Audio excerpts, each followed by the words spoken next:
로마서 6장 12절에서 19절 말씀을 통해서 은혜를 통해 거룩함으로 라는 제목으로 함께 말씀을 나누고자 합니다. 평생을 고결한 성품을 유지하며 교육에 몸바친 스승이 죽음을 앞두고 제자들과 마지막 시간을 가집니다. 스승이 마지막을 예상한 제자들이 크게 슬퍼하자 스승이 미소를 띠면서 이렇게 이야기를 합니다.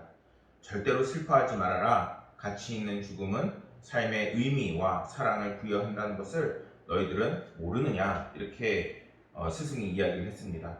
그러자 한 제자가 울먹이며 대답을 합니다. 그러나 저희는 선생님께서 언제나 살아계셔서 저희와 함께하기를 원합니다. 제자의 말을 들은 스승은 제자를 토닥이면서 대답을 합니다. 참으로 살아있는 것은 죽어야 한다. 그래야 많은 열매를 맺는다. 꽃들을 봐라. 플라스틱 꽃은 죽지도 않지만 열매도 맺지 못한다. 이런 이야기를 남겼다는 것입니다. 이 글의 제목이 뭐냐? 가치 있는 죽음입니다. 우리가 정말 하나의 미랄이 되어 썩어져 들어가는 삶을 살아야 이제는 우리의 삶의 열매를 맺고 또한 가치 있는 의미 있는 삶을 산다는 것이죠. 그런데 우리가 평상시에 삶을 살고 인생을 살아갈 때에 정말 보람된 인생을 살길 원하고 또한 우리가 잘 살기를 원하고 그리고 뭔가 큰 열매를 맺기 원하지만 생각보다 내 뜻대로 그리고 내가 바랬던 대로 안 될 때가 너무나도 많습니다. 그런데 예상치 못하게 우리에게 좋은 열매를 맺게 하는 방법이 있습니다. 그게 무엇이냐? 바로 하나님과 동행하는 삶을 사는 것입니다.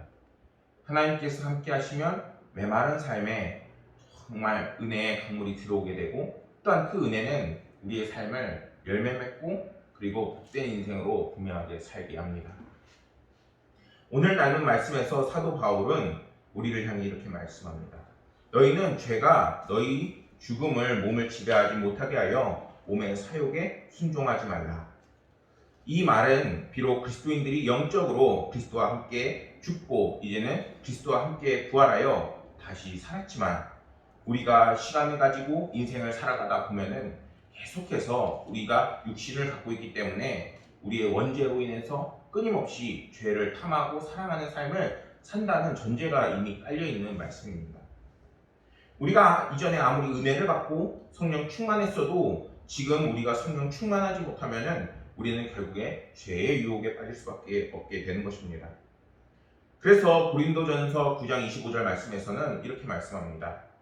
이기기를 다투는 자마다 모든 일에 절제하나니 그들은 썩을 승리자의 관을 얻고자 하되 우리는 썩지 아니할 것을 얻고자 하노라. 예를 들어 우리가 시합을 할 때에 1등이 되려고 최선을 다하지만 1등하는 것에만 1등하려고 하는 것에 집중하게 할 때에 그것에만 몰두를 하게 되어 있습니다. 마찬가지로 우리가 하나님과 예수님께 집중할 때에 다른 모든 것을 보는 것이 아니라 정말 주님께서 인도하시는 그 길로 나아갈 수 있게 되는 것입니다. 우리의 삶에 얼마나 다양한 것들이 많아요. 일도 많고 또한 우리가 처리해야 될 또한 우리가 기도해야 될 문제들이 다양하게 있습니다. 그런데 그 모든 것들을 관통해서 형통하게 만드는 비결이 있는데 그것이 무엇이냐? 바로 모든 문제의 근원이 되시는 이제는 해결의 근원이 되시는 하나님께 집중하는 삶을 사는 것입니다. 그것을 통해서 우리가 1등처럼 막 달려나가고 주님을 찾을 때 하나님께서는 우리의 삶에 때로는 예상치 못한 은혜와 기적을 베푸시게 되는 것입니다. 사실 이러한 육신의 정욕을 찾게 되고 사단의 유혹으로 자유롭지 못하게 되는 문제는 정말 심각한 문제입니다. 왜냐하면 이 문제는 2000년 전이나 모든 사람에게 있는 갈등과 문제의 시발점이기 때문인 것입니다. 성경의 절반을 쓴 사도 바울 역시 오늘 말씀에서 보면은 사단의 유혹과 육신의 정욕을 이미 경험하고 그것을 지금 주님이 주시는 그 은혜로 극복할 수 있다라고 우리에게 설명하고 있는 것입니다. 갈라디아서 5장 16절 말씀에는 사도 바울이 얼마나 갈등했는지를 보여줍니다. 내가 이르노니 너희는 성령을 따라 행하라. 그리하면 육체의 욕심을 이루지 아니하리라. 사도 바울 역시 복음을 전하고 모든 인생의 시간과 노력과 애씀을 정말 복음을 위해서 바쳤지만 그 상황마다 그를 유혹하는 사단의 마음과 또한 그런 속삭임이 있고 또한 갈등이 있었습니다. 그런데 그때마다 그가 그 모든 것들을 이겨나갈 수 있었던 비결은 이제는 나의 욕심이 아니라 성령을 받아 성령의 그 은혜를 따라 살아나갔다는 것입니다.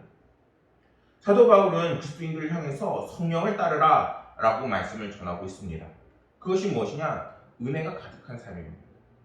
은혜가 함께하는 삶을 살아야 내 삶에 정말 오늘 하루 한 번이라도 예수 그리스도가 나를 통해서 드러나는 놀라운 은혜가 펼쳐지게 되는 것입니다.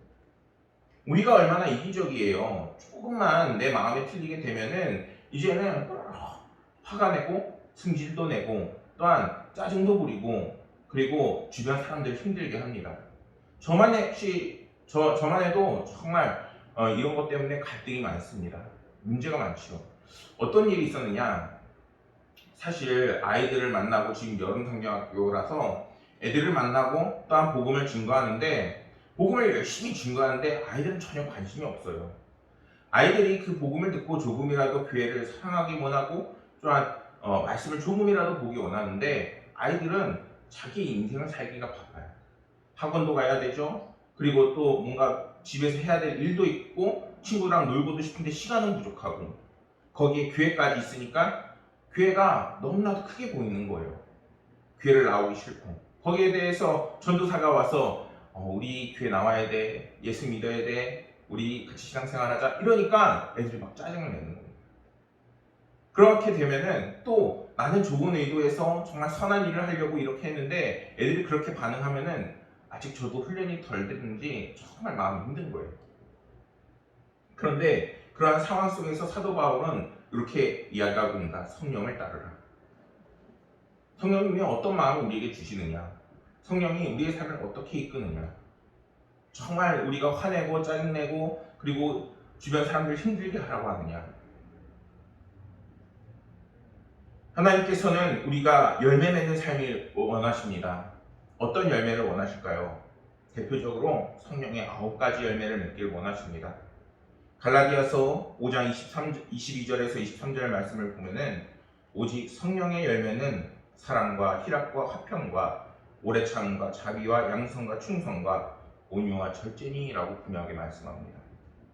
성령의 9가지 열매를 하나하나 살펴봐도 이 모든 것들이 정말 나의 노력으로만 맺어질 수가 없는 거예요. 여러분들 오래 참을 수 있나요? 여러분들 양손을 내 스스로 만들 수가 있나요? 사랑을 내가 하고 싶다고 해서 할 수가 있나요? 아무것도 이 9가지 열매 중에서 내가 한다고 해서 그것을 끝까지 할 수 있는 것들이 아무것도 없어요. 그렇다면 우리는 어떻게 이런 9가지 열매를 그것도 우리 안에서 다양하게 맺을 수가 있을까요? 그것은 사도 바울의 말씀처럼 성령을 따르라는 것입니다. 하나님의 은혜가 우리 가운데에 들어오고 그 은혜가 우리 가운데에 정말 잊혀지지 않을 때 또한 그 감사함이 우리 가운데 계속해서 남아있을 때 하나님께서 주시는 이 성령의 9가지 열매를 내가 맺고 싶지 않아도 다양하게 맺는 놀라운 은혜가 우리 가운데 찾아오게 되는 것입니다.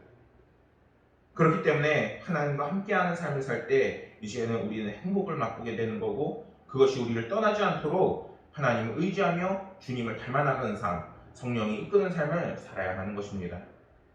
사도 바울은 이제 우리의 지체를 불의의 병기로 그리고 죄에 들이지 말라고 이야기합니다. 의의 병기로 드리라고 이야기하며 이제 그것은 주님과 함께 나아가는 삶이며 성령을 따르는 삶이라 계속해서 강조하고 있습니다. 오늘날 교회가 위기라고 분명히 말합니다. 코로나 사태 2년으로 인해서 긴 기간 예배를 잘 드리지 못했고 앞으로도 이러한 코로나 사태가 또 있을 거라고 지금 예견되고 있습니다. 우리가 계속해서 우리의 믿음과 그리고 이 상황으로 인해서 주님을 찾지 못하고 주님께서 주신 은혜를 잃어버리게 된다면은 이런 성령의 열매, 놀라운 우리 가운데 맺어질 수 있는 하나님의 은혜는 결코 우리 가운데 찾아올 수 없다는 것입니다. 어떠한 상황과 어떠한 상황에 처할지라도 하나님께서 주시는 이 은혜를 잃어버려서는 안 되는 것입니다. 사도 바울 당시에도 주님을 기다리다 지친 많은 믿음의 형제 자매들이 이러한 열매들을 잃어가고 또한 주님을 떠나갔습니다. 그것을 보는 사도 바울은 오늘 말씀에서 너희들이 믿음이 연약해지는 것을 그냥 방치하지 말고 이제는 온전한 하나님의 백성으로 열매 맺는 삶을 살라고 분명히 이야기하고 있습니다. 사도 바울은 그리스도의 형제 자매들을 향해 이제 우리가 더욱더 믿음을 경고히 하고 하나님의 은혜로 구원받았음을 잊지 말라 분명하게 말씀합니다. 그리고 이제는 죄의 습관, 그리고 내 안에 있는 나의 혈기, 또한 그러한 모든 것들을 이제는 불의한 일의 도구로 사용되지 말라 이렇게 분명하게 이야기하고 있습니다. 오늘 본문에 쓰인 지체라는 단어는 문자적으로 이제는 신체의 그 부분을 이야기하는 거기도 하지만 우리 속에 담겨있는 나의 생각, 육체적인 힘, 언어, 의지, 식욕, 성욕, 명예욕까지 전인격적인 것을 분명하게 가리키고 있는 것입니다. 그리고 이것을 불의의 무기로 들이지 말라고 하는 것은 이제는 우리가 의로운 삶을 계속해서 거룩한 삶을 찾아나가는 삶을 살아야 된다는 것입니다. 그것이 무엇을 의미하느냐? 이제는 은혜를 통해서 거룩함으로 나아가는 삶을 살라는 것입니다. 다시 말해서 하나님께서 이 사도 바울을 통해서 우리에게 말씀하시는 것은 이제는 더욱더 예수 그리스도를 닮아나가고 전적적으로 하나님을 만나는 삶을 살라는 것입니다. 이것이 거룩한 삶이요 하나님께서 정말 우리에게 바라는 삶인 것입니다. 그렇게 우리는 이제는 주님을 통해 은혜를 더하고 그리고 거룩함으로 더욱더 나아가는 신앙생활에 힘을 내는 성도들이 되어야 하는 것입니다. 그럴 때 주님께서는 반드시 우리에게 주신 은혜 위에 은혜를 더하는 놀라운 은혜를 펼쳐나가게 되시는 것입니다. 하나님께서 지금까지도 우리를 인도하셨어요. 그리고 앞으로 남은 인생도 우리의 모든 인생을 책임지시고 이끄십니다. 근데 그 이끄심이 오늘 은혜 받았으니까 내일 은혜 안 주고 그 다음에 또 은혜 주고 은혜가 말랐으니까 은혜 주는 그런 은혜가 끊겨나가는 그러한 삶일까요? 아니라는 거예요. 은혜가 계속 더해지고 믿음이 계속 성장하고 그리고 거룩함이 더해지는 그러한 삶이라는 것입니다. 우리의 삶은 이제는 하나님이 주시는 그 은혜로 충분히 행복해지고 만족을 누릴 수가 있습니다. 다른 곳에서 만족을 찾고 그리고 길을 찾는 것이 아니라 예수 그리스도를 통해서 그 길을 찾을 때 하나님께서는 우리 가운데에 크신 은혜를 베풀게 되어 있습니다. 사랑하는 여러분, 우리가 더욱더 열매 맺는 삶을 살기 원한다면 이제는 주님을 붙잡는 삶이 되기를 소망합니다. 그럴 때 하나님께서는 우리의 삶을 이제는 의롭다 칭해 주시고 또한 우리의 삶을 더욱더 거룩한 삶으로 이끄시게 되는 것입니다. 15절 말씀에서 성경은 은혜 아래 있는 그리스도인들의 그 자세에 대해서 분명하게 말씀합니다. 먼저 그리스도인의 정죄와 심판의 법 아래 있지 않고 은혜 아래 있다고 분명하게 말씀합니다. 성경은 우리가 우리가 이제는 하나님의 그 은혜로 그리고 그 모든 상황을 이길 수 있다고 분명하게 말씀합니다. 로마서 8장 1절과 2절 말씀을 보면은 그러므로 이제 그리스도 예수 안에 있는 자에게는 결코 정죄함이 없나니 이는 그리스도 예수 안에 있는 생명의 성령의 법이 죄와 사망의 법에서 너를 해방하였음이라 라고 말씀합니다. 하나님께서 예수님을 통해서 우리에게 주신 구원의 그 은혜는 과거나 그리고 현재나 심지어 미래까지도 모두 용서해 주신 은혜입니다. 그런데 그렇다고 해서 우리가 죄 가운데 거하고 죄를 범하게 된다면 그것은 결코 주님과 함께 나아가는 삶이라고 할 수 없는 것입니다. 은혜 아래 있는 그리스도인은 이제는 하나님의 은혜에 감사하고 그 은혜를 귀중히 여기고 어떻게 해서든 죄와 멀리 떨어진 삶을 살아야 하는 것입니다. 그럴 때 그리스도인은 이제는 주님을 닮아나가는 삶이 되고 그리고 거듭난 인생이 계속해서 유지가 되는 것입니다. 겨자씨, 국민일보 겨자씨에서 은택을 잊지 않는 사람이라는 글이 있습니다. 주님은 받은 은혜를 잊지 않는 사람을 좋아한답니다. 은택이란 하나님이 우리에게 주신 보상과 은혜를 말합니다. 인생을 살다 보면 수많은 사람을 만나게 되는데 그 가운데 마음과 신경이 쓰이는 사람 그리고 누구보다 잘 되기를 원하는 사람이 있습니다. 더불어 작은 도움을 줬을 뿐인데 잊지 않고 정말 고마워하며 여기는 사람에게 더 많은 것을 주고 싶은 것이 사람의 마음입니다. 시편 103편 2절과 5절 말씀을 보면은 주님께서 은택을 잊지 않는 사람들에게 주시는 은혜가 담겨져 있습니다. 첫째는 내 모든 죄악을 사해 주시는 은혜를 주신다 말씀합니다. 둘째는 내 모든 병을 치료해 주신다 말씀합니다. 셋째는 내 생명을 파멸해서 구속하시고 인자와 긍휼로 관을 씌워 주신다고 말씀합니다. 넷째로 좋은 것으로 내 소원을 만족하게 하시고 독수리처럼 새롭게 하신다고 하나님께서는 말씀하셨습니다. 하나님께서는 받은 은혜를 잊지 않는 사람을 더 사랑하시며 또한 함께 하십니다. 주님은 그 은택을 잊지 않고 감사하며 주님 앞에 나아가는 사람들에게 가장 좋은 것으로 채워주신다 말씀하셨다는 것입니다. 그렇다면 이러한 하나님의 은혜 아래에 있는 삶은 무엇일까요? 먼저는 주님께서 주신 은혜. 어떤 은혜인가요? 바로 예수 그리스도를 통해 우리에게 주신 구원의 은혜. 그 은혜를 귀하게 여기고 잊지 않는 사람을 하나님께서는 귀하게 여기십니다. 우리는 그 은혜로 이제는 천국을 선물로 받은 자들입니다. 구원의 그 은혜를 감사하고 귀중하게 여길 때 우리는 마르지 않는 기쁨을 언제든 얻을 수가 있습니다. 하나님께서 나를 사랑하시고 계시지. 하나님께서 나에게 은혜를 주셨지. 이것을 잊지 않는 겁니다. 돌아보면은 이런 은혜를 굉장히 가볍게 취급할 때가 많았습니다. 사역을 하면서도 많은 사람들에게 이걸 증거하잖아요. 그러면은 여러분들 정말 하나님께서 당신을 구원하시고 또한 사랑하셨습니다. 이렇게 전하게 될 때가 훨씬 많다는 거죠.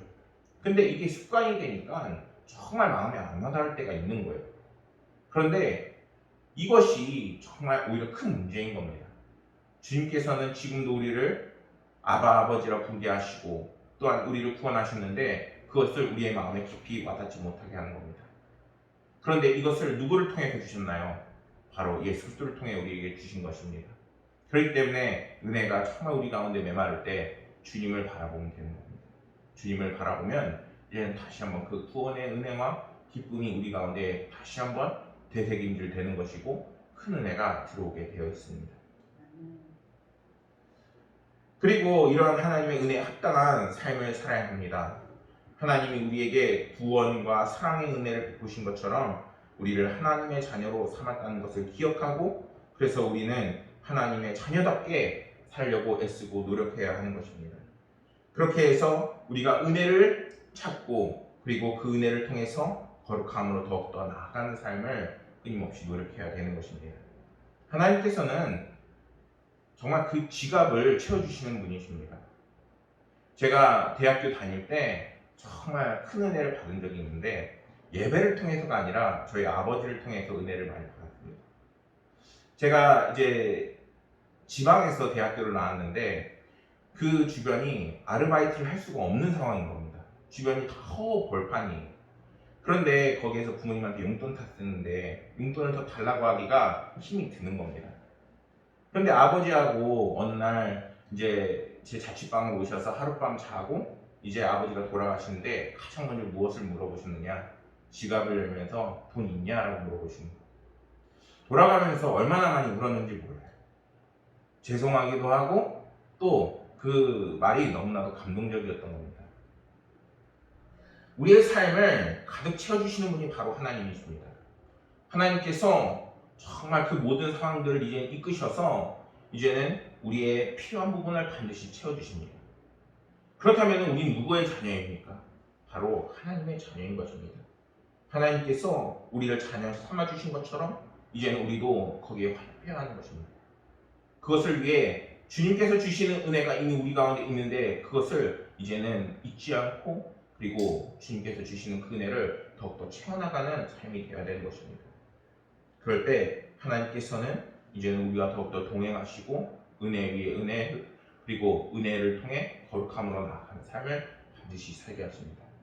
사랑하는 성도 여러분, 이제는 우리의 삶에 하나님이 주신 은혜로 가득 채우는 삶이 되기를 소망합니다. 우리는 육신을 입고 있기 때문에 끊임없이 갈등하고 문제를 일으키고 또한 시험을 받습니다. 사단은 그것을 놓치지 않아요. 오늘 하루라도 더 못된 마음을 먹게, 오늘 하루라도 더 못된 말을 하게, 오늘 하루라도 더 하나님을 떠나게 끊임없이 여러분들 마음을 속삭이고 그리고 함께 할 것입니다. 그런데 그 모든 것을 물리치는 방법이 사도 바울은 얘기합니다. 성령을 따르라. 그리고 이제는 은혜를 통해서 거룩함으로 나아가라. 여러분들의 삶이 이제는 더욱더 거룩함으로 나아가셔서 하나님이 주시는 성령의 열매를 맺으시고 또한 늘 하나님 주시는 기쁨과 은혜가 늘 가득 넘치시기를 간절히 소망하겠습니다. 기도하겠습니다.